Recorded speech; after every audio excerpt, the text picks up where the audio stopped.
History was just made. Now, if you were paying attention, you saw two of the three presidential candidates making a huge historic announcement about the future of Bitcoin and the United States government. And as the historic news was making headlines across the world, Kamala Harris, the third one, appeared to want to jump in with her support. But secret moves just done reveal that the Biden-Harris administration is actually trying to sabotage the announcement. And even worse, preemptive moves being done are subverting the will of the people. In this video, I'm going to break down the big news announcements that could change the world, a historical parallel from about 80 years ago to see how this could change things.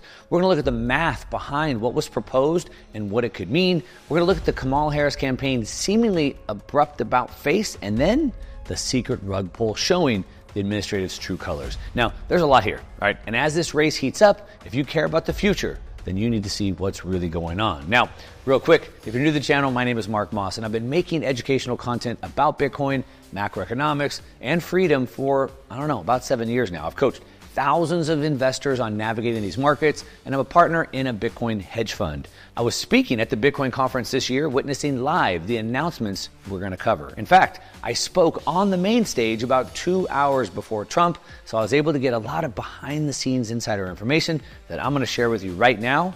So let's jump right in.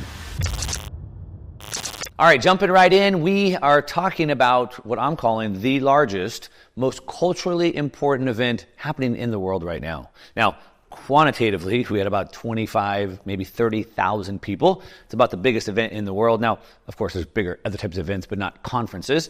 But more importantly, I call it the most largest culturally important event. And the reason why I say culturally important is because it reached across every area of life. We had the tops from each industry, the top people from Wall Street, the top people from FinTech. We had two of the three current presidential candidates for the United States, the leader of the free world, probably the most important person in the world. We had a dozen plus senators and congressmen. We had top entertainers that were there. Kid Rock showed up. We had Russell Brand there, Dave Smith, the comic. We had entertainers, you name it, across the cultural mainstream. It was there. President Trump. It's a pretty big deal, right? And so this was a big deal. There was a lot of announcements coming out of it. Let's just kind of break this down. So the big news that, of course, I'm sure you're already knowing what we're talking about is the announcement by two of the three presidential candidates, RFK Jr. and Trump, and what they had to say about Bitcoin. Now, Bitcoin's come a long way. And if you're one of those people who still think it's like this magic internet money, you might want to pay attention. We literally have a presidential race being run on this platform. We have Larry Fink, head of BlackRock, the largest asset manager in the world, on CNBC a couple weeks ago, saying that he was wrong. He changed his mind. He did the work. He thinks Bitcoin is a legit asset that everyone should own. So if you don't believe Larry Fink and you don't believe Trump and RFK, you still think it's magic internet money, well, you're falling behind. But I'd still probably advise you to watch the rest of this, because when you see what Kamala is doing, it might change your mind. Okay, let's talk about some of the announcements that we had. So the first up was RFK Jr., and he spoke on Friday. He went first, before Trump and before other announcements. So he kind of got the first mover advantage, and he vowed some really big things. He gave a great speech. We're going to link to it in the show notes down below if you want to go watch his full speech. It's definitely worth it. He had some really good script writers, and he stuck to the script.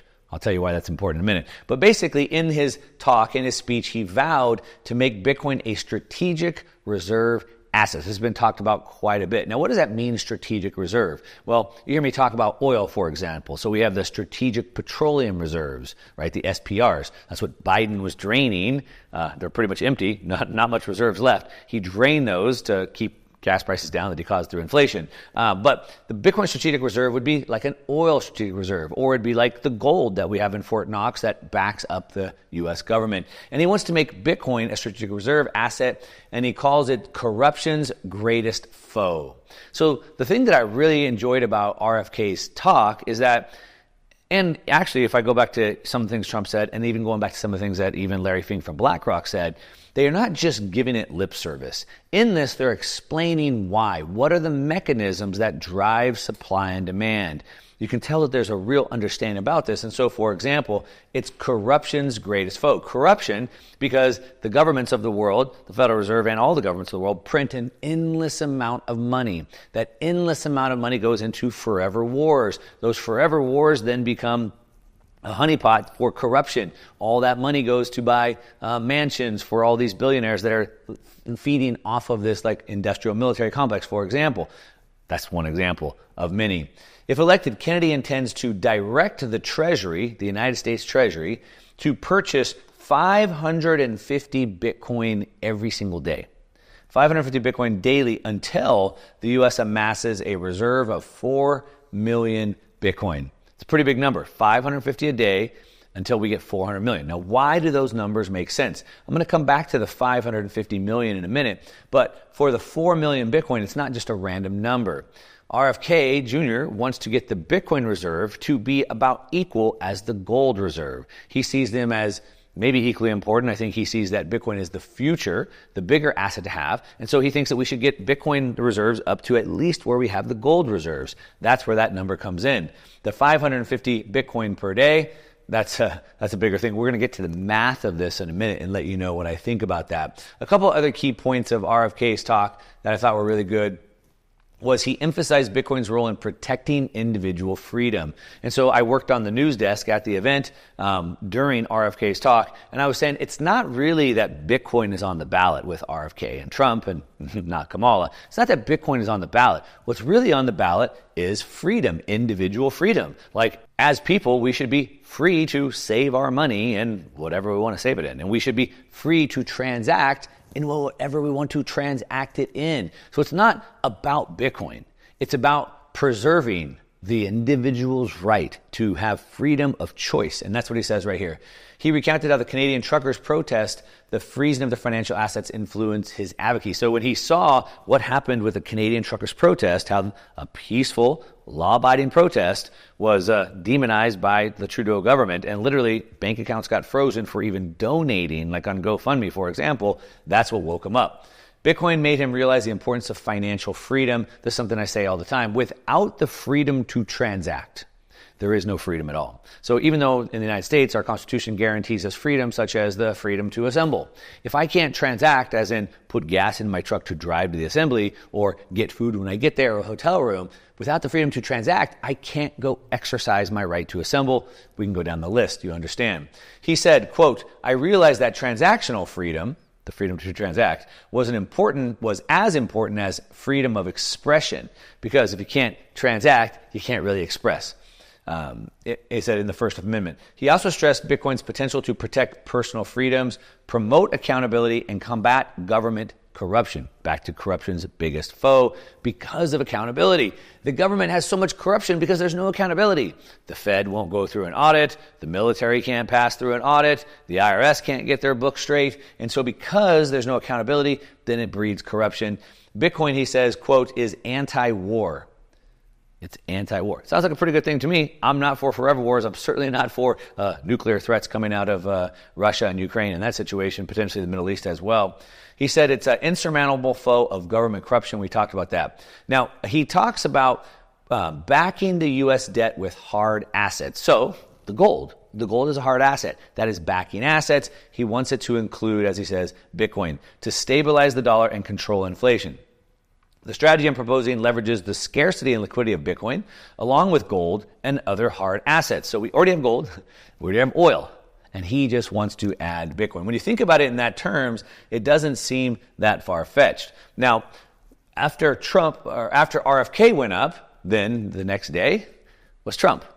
As I said, I was speaking on the main stage a little bit before Trump, hoping to stay backstage and get a glimpse of him. Sad to say, that didn't work out. The security was crazy tight at the event. Secret Service was all over the place, and they cleared everybody out. I couldn't hang out back there. However, Trump went up, and a lot of people, including myself, thought that Trump would have to sort of one-up RFK. He'd have to go even bigger. RFK says, we want to get 4 million Bitcoin. Trump's going to have to say, well, we need 5 million Bitcoin. But that really wasn't the case. And to be honest with you, I wasn't super impressed with Trump's presentation, partly because it seemed like he just showed up and gave like a campaign rally speech as opposed to like a talk specifically to the Bitcoin crowd. Now, just for reference, the reason why both RFK and Trump both feel like they need to address the Bitcoin crowd specifically is because of the size. We'll come back to the size, the donations. We're going to look at that in a minute. So based off of the size and the need and the importance of coming to talk to them, you think he would have prepared a little bit better. Maybe he should have had someone write a speech and read the speech, but it seemed like he was just ad-libbing the whole time. I'm going to link to Trump's talk down below. It's still worth a watch. It's actually kind of funny, but he did say some really good points. If you were to basically take his whole talk and edit it down to just a few minutes, it was really good. It was all the fluff in between that sort of got you distracted. But here's a couple things. He also wants to create a strategic national Bitcoin stockpile reserve. So Trump and RFK are both on board with this. He wants to direct the U.S. Treasury to build a reserve of Bitcoin with the DOJ's current holdings. Now, this is the key piece. So currently, the U.S. government is one of the largest holders of Bitcoin in the world. I think about 204,000 or 210,000 Bitcoin, about 1% of all the Bitcoin in the world the U.S. government has. And what RFK and Trump both want to do is say, hey, the Bitcoin that's being held currently by the Department of Justice, because they've seized it from, illicit things, they want to take the Bitcoin that the DOJ has and transfer it over to the Treasury. So if either one of them wins, come November, they say that'll be day number one, they're going to do that. So they want to add to the stockpile. They want to direct the Treasury to build a reserve, and they want to take the DOJ's current holdings as its core. All right, so take the 210,000, put it into the U.S. government's book permanently. They want to end an anti-Bitcoin policy. So the Biden administration, the Biden regime, has literally been running, like on an anti-crypto campaign. That's what Elizabeth Warren calls it. Not mincing words here. She's been doing that. And of course, the actions speak louder than words. And he said he will fire Gary Gensler, head of the SEC, that's been extremely aggressive against this technology. He said he'll fire him on day one. The crowd had massive applause for that. He said he wants to end Operation Choke Point 2.0. Choke Point 2.0, I've talked about it quite a bit. And it's where basically the banks are choking out legal businesses because it's not fitting the Biden regime's ideology. So, for example, bank accounts getting shut down because you want to transfer money to a crypto exchange, for example. Businesses that are in the Bitcoin space. For example, my fund, I have a hedge fund, and it's called the Bitcoin Opportunity Fund. And because it has the word Bitcoin in it, as we were bringing in investment capital, people were having trouble getting money wired into our fund because it had that word in the name. That's an example of Choke Point 2.0. And Trump said he wants to embrace stablecoins for U.S. dollar dominance. Now, for the Bitcoiners, that wasn't a real big point. They didn't like the stablecoins. However, I've been pretty open about it. I think the stablecoins are sort of this interim step. They're very complementary to Bitcoin right now. And we're seeing stablecoins sort of proliferate around the world in other countries, Argentina, Venezuela, Peru, Lebanon, Turkey, where their currencies are just completely collapsing. Moving to a U.S. dollar stablecoin is pretty easy for them. It works very well because they can't get physical dollars. And then he said he wants to end the development of a CBDC and block all future attempts. He said, as long as I'm president, there will be no CBDC in the United States. So again, if you take Trump's talk and you compress it down, a lot of good things. Now, they both basically said the same thing. Create a Bitcoin strategic reserve, and two, move the 4 or 10,000 Bitcoin, about 1% of the supply, over into the U.S. government's reserves. Okay, so that's what they are both talking about. I want to reiterate those points because we're going to come back to that. Now, after Trump, we had Senator Cynthia Lummis. Now, Cynthia Lummis is from Wyoming, and she is a big proponent of Bitcoin. She's been putting all types of bills forward, and Trump kind of was talking off the cuff like he does. Senator Lummis was very strategic and very detailed on what she wanted to do, and so she laid out a perfect bill. Now, regardless if RFK or Trump win, even if it ends up being Kamala Harris campaign or presidency, we have senators like Senator Lummis who is still putting these bills forward. So even if both of those presidents lose, well, we still have people in the government putting bills like this forward. The United States currently maintains strategic reserves in certain hard assets, again, oil, gold, critical to American national security.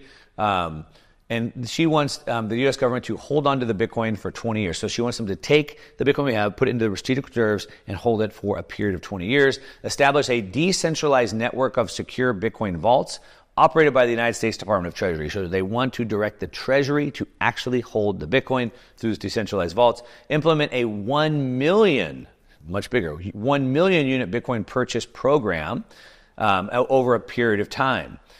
She wants to take 5% of the total Bitcoin supply, mirroring the size and scope of gold reserves, which puts it up to back to that 1 million. 1 million is about 5% of the supply. And as she said, keep it on scope with the gold reserves, paid for by diversifying existing funds within the Federal Reserve System, and finally, affirm self-custody rights of private Bitcoin holders. So some of the things we're seeing coming out of the Biden, now Biden-Harris regime, especially led by Elizabeth Warren on anti-crypto, is they're attacking the right to self-custody, meaning they don't want you to own your own Bitcoin.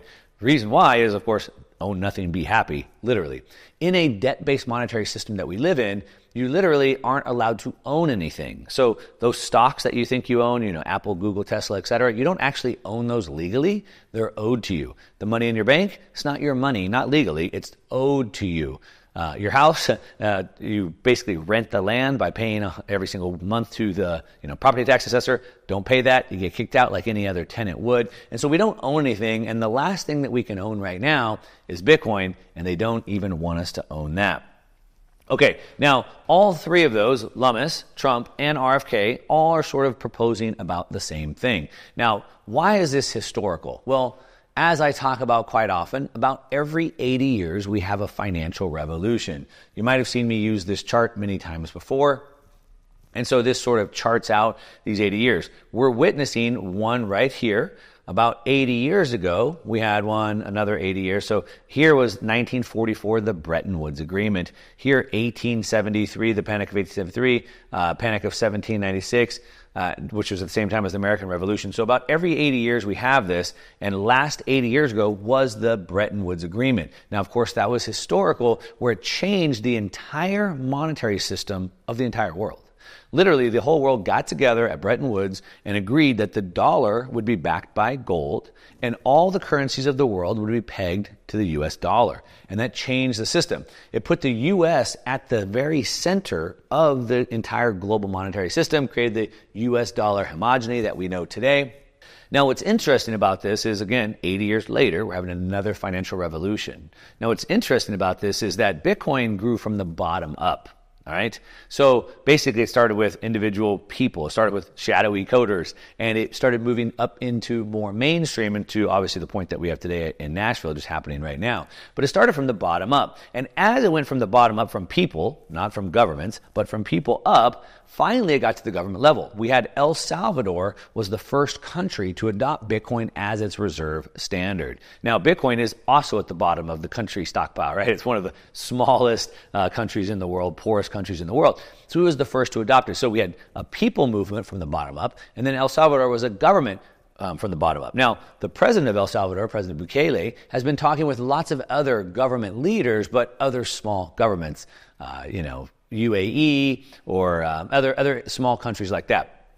Now, what's interesting, though, is it's been bottom up. However, I always thought that the U.S. would be the last to move because of the dollar. They're the ones that have everything to lose. It's the currency of, king currency. However, so if the United States moves, then every other nation is going to move. Now, would they? Well, let's just see. Donald Trump is favored to win, 65% chance, and I believe he'll do what he says. That means there's about a 65% chance this happens. Now, real quickly, while I was at the Bitcoin conference, we had a lot of discussions, and we saw how this industry is literally changing right before our eyes, with big money coming in and specifically trying to move into more public plays around the Bitcoin crypto space.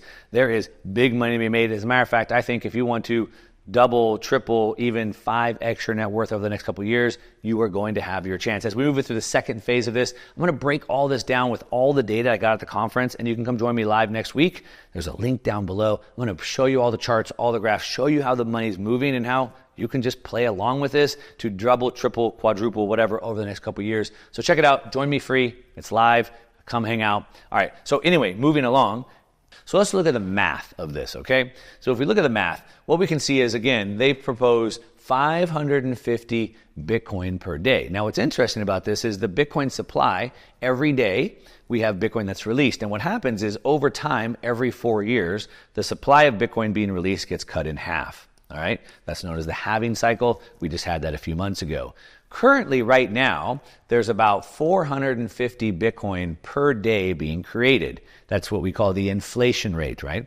The flow, the stock, the existing supply to the flow, the new incoming inflation rate. So 450. They want to buy 550, which is more than the new supply being created. Now, in 4 years, or about 3.5 years from now, this will get cut in half and it'll be more like 225, but they want to still continue buying 550 per day. Now, this doesn't include all the other Bitcoin that the ETFs are buying. The ETFs are buying about that same amount. Individuals like you and I that buy every single week on our paychecks or whatever. And of course, the stampede of other governments that will move in to start buying as well. Now, price is always the equilibrium of supply over demand, right? Now, we know the supply is fixed at 21 million, so it's a fixed supply. So if the demand goes up 550 a day on top of the ETFs buying 550 a day on top of us, and then the rush of other nations, what do you think happens to the price? Well, it's pretty easy to understand. As a matter of fact, what happens when they set a floor of 550 days, it sets a price floor, right? We know that they're going to be buying that every single day, and it will set that price, and it gives us a lot more ability to sort of predict out into the future where that price of Bitcoin will be. Now, a better way to do this would be not to announce this and to secretly start doing it, but to make that proclamation, it will set a floor on the price and send it up. It'll be pretty amazing. We can see here, this is known as a stock-to-flow price model. It's one of a dozen indicators that we could potentially look at. And what we could see is that this shows that potentially, by end of next year, Bitcoin could be anywhere around 150 up to as high as 400,000 at the upper band. So that would be about the highest level that it's sort of projected out to be in this level. More realistically, probably in the 150, 200,000 range. However, if news like this goes through, even if the RFK and Trump lose, but Lummis gets her bill through, 400K is very clearly in sight. Now, this is a big maybe if one day, but Trump is favored to win right now. As a matter of fact, I believe he's, at the time of this recording, in the betting markets, I believe he has about a 60 to 65% chance of winning. So that's not a long shot. I believe Trump will do that if he wins. He said he would on day one. I believe he'll do it. And he's got a 65% chance of winning. Do the math in your own head. Okay, now what's interesting about this is that, again, why did Trump and why did RFK feel the need to come and address the Bitcoin crowd specifically?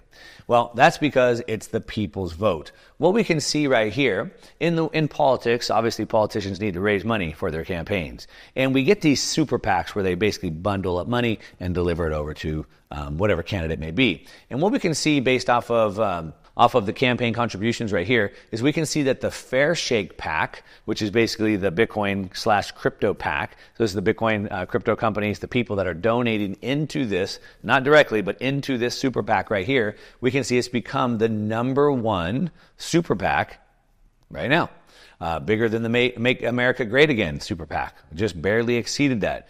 Bigger than the Senate Majority PAC, and on and on and on. So the Bitcoin and crypto crowd is not just some little fringe thing. And I know it's magic internet money. It's not some fringe thing. It's gone to become the largest PAC.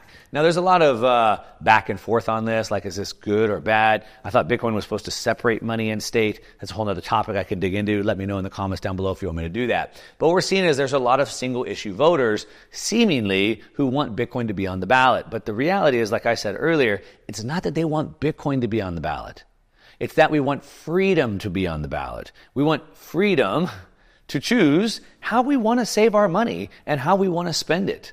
If you don't like it, cool, no big deal. Don't use it. But why would you want to ever vote to take away someone's right to choose? And that's what we're seeing right now, loud and clear. Now, here's the rug pull. You ready for it? So, Kamala Harris, seeing what's going on, seeing that Trump and RFK are generating all the support, seeing that they're tapping into this massive donor base, very affluent donor base as well, Kamala Harris says, well, maybe I should be pro-crypto, which is pretty hard to do when the Harris-Biden regime has been overly aggressive, and not overly aggressive, literally saying anti-crypto, literally doing everything they can to shut it down. So how could she go from being so anti, literally openly attacking, to like, well, maybe we should reconsider this? So we have here, Kamala Harris campaign seeks a reset with crypto companies. She wants a reset, a do-over. Hey, forget all the stuff that I've been trying to do to shut you down for all these years. Forget all the money that we've caused you to waste on frivolous lawsuits that we've been suing you through the SEC. Forget all that. Let's just, let's reset this. Okay. Well, Vice President's team aims to improve relations after industry criticism of the Biden administration. Well, the Bitcoin conference did invite Harris to come, did invite her to come address the crowd, and she turned that down. Now, just to give you an idea of some of the persecution the Biden-Harris regime has been doing, Biden wants to add a mining tax. A mining tax. So anyone that's in the Bitcoin space, that's doing Bitcoin mining, helps process transactions, secure the network, he wants to tax them as much as 30% tax on the electricity. So, you can buy electricity, do whatever you want with it. But no. If you mine Bitcoin with electricity, we're going to add a 30% tax to this. This is just one example of how hard they've been attacking the industry. Like, literally, you can use electricity for anything you want, but if you use it for that, you have to pay an additional 30% fine. I mean, it's just insane. That's an idea. But here's the thing. Kamala is like I said, the whole Kamala Biden campaign has been so aggressive that now even the Democratic legislators, the DNC, had to write Kamala and say, you need to back off. You've been too aggressive. We're going to lose the campaign. Several U.S. Democrat legislators and electoral candidates, not just the legislators, but the candidates, have now written to the DNC calling for a change in the party's approach towards the digital asset industry. This development comes as the Republican presidential candidate, Donald Trump, has continued to gain popularity as a cryptocurrency advocate ahead of coming U.S. elections. Now, Trump, I didn't really get into the specifics. He didn't show that he really understood it quite as good as RFK because Trump didn't read the speech. He was just ad-libbing. And some of what Trump said was, maybe some people took it as a little patronizing. But he basically said, look, I want you to be free to do whatever you want. If you want to do Bitcoin or crypto or whatever it is that you're playing with, that's what he said, do it. And of course, that's why I said it's not Bitcoin on the ballot. It's freedom to choose. And that's exactly what the DNC is seeing. It's like, hey, this persecution of this industry is going to lose us a lot of ground. Now, Cameron Winklevoss, one of the Winklevoss twins from Facebook Story and now Bitcoin billionaires, he said, hey, beware of the big bluff from Harris and her advisors. They're in the process of working on a quote-unquote reset with the crypto industry. He said, but hey, be respectful of your time. Let me just lay out a couple things. Please don't bother don't even bother trying to have a reset unless you're prepared to take swift, bold action and concrete action. You can't burn bridges for 4 years and then expect to rebuild them with words, with your lip service. Like, that doesn't work. Like, you have been overly aggressive for 4 years. You need to come out and you need to talk that down. So this is where we're at. However, that's the lip service. This is exactly what Winklevoss is warning about because the real actions are coming here. This is the rug pull. You ready for it? The big bluff. Now, while Kamala is seemingly wanting to repair ties with the industry, the wedge that RFK and Trump have is to take this 1% of the Bitcoin supply, the 200,000 Bitcoin, and move it to the books of the government to keep it. And as they have this wedge that Kamala could just say, hey, I'll do that too. She could do that. But no, she won't because she's overly aggressive. So what does she do? Well, she secretly, the Biden-Harris, whoever's running the government, whatever, regime, starts secretly doing, this is from Cynthia Lummis, Senator Lummis, behind the curtain, the Harris-Biden administration, executing at the direction of Secretary Yellen and Senator Warren, the Biden-Harris regime, is operating a business as usual with the hope you aren't paying attention. So what is that business as usual that you're not paying attention to? Well, the U.S. government just moved $2 billion of that seized Bitcoin 2 days after Trump's speech. So the Biden-Harris campaign is like, well, we're not going to openly embrace it. We could do that. We could give people freedom, but we won't do that. What we'll do is we'll get rid of that 200,000 Bitcoin. We'll just dump it on the market real quick. So Trump and RFK have no leg to stand on. Now, why would they do something like that? I mean, they could not be that mean and evil, could they? They couldn't really actively be trying to subvert the will of the people. I mean, they wouldn't do that, right? I mean, this is democracy, right? It's what the people want. Well, we have precedent for this. I'll explain to you in a second. Tyler Winklevoss again says on Saturday, Trump pledged to never sell any of the U.S. government's Bitcoin. 2 days later, the Biden-Harris administration regime moves $2 billion of the Bitcoin to sell it. Great look and great way to reset with our industry. So you say you want to reset with us, but you're literally subverting the will of the people and trying to rug pull what the president nominees or people running for presidential elections are saying. Now, again, would they really do that, or could this just be coincidental? Well, let me just take you back not that far. What we can see, I've reported this on the past. Here we have an article. This is directly from Senator Scott's website. I pulled it from maybe the most authoritative site. This is from August of last year, so about a year ago. And you might remember that Trump was trying to build a border wall and built some of the border wall. Of course, the Democrats were fighting that border wall. Well, a lot of the parts for the border wall had been built, and they've been sitting there in Texas. And the Biden administration, of course, was not moving on this. And so the Republican, the GOP side, started moving, and they started passing bills that were going to get the wall started again. And so just as they were getting these bills passed, that would basically be able to get around what the president was trying to block, and we could start building the wall again, what did the Biden-Harris regime do? Well, what they did is they secretly started to sell off all the parts that had been sitting there, paid for by your tax dollars. The will of the people had approved to go ahead and get the wall restarted again. So the Biden-Harris regime secretly started to dump them, and for literally pennies on the dollar, getting rid of them as fast as they can. Why? So the GOP, the Republicans, the will of the people could not be done, which is exactly what's being done with the Bitcoin right now. The people want it. They voted with their money. Trump and RFK are running on this, and they're just going to secretly dump it. Pretty interesting, right? Now, what do you think about that? Do you see that this has become a big bargaining chip? Or is it still that magic internet money that people think it is? I'd love to know. Also, by the way, next week I am having another live presentation where I'm going to be bringing all the information I got from the Bitcoin conference and let you know what's going on with Bitcoin and crypto. And hint, hint, hint, there's big things going on the way that Bitcoin is now made mainstream, specifically going into the public sector. If you're not paying attention to this, you're missing a chance to potentially double, quadruple your net worth over the next couple of years. So come join me live if you want. There's a link down below. I'm going to show you all the charts, all the information that I've got, the companies that are actually blowing up right now. So if you want to take advantage of this, don't miss out on this opportunity. You're sleeping on history being made right now. Come join me. There's a link down below. But let me know what you think about Harris's deal. Is it lip service? Or is she proving her real colors with her actions? Let me know in the comments down below. Of course, as always, give me a thumbs up on this video if you like it. And if you don't, you can give me a thumbs down. That's okay. But at least tell me what you think. And subscribe while you're at it. And that's what I got. All right. To your success. I'm out.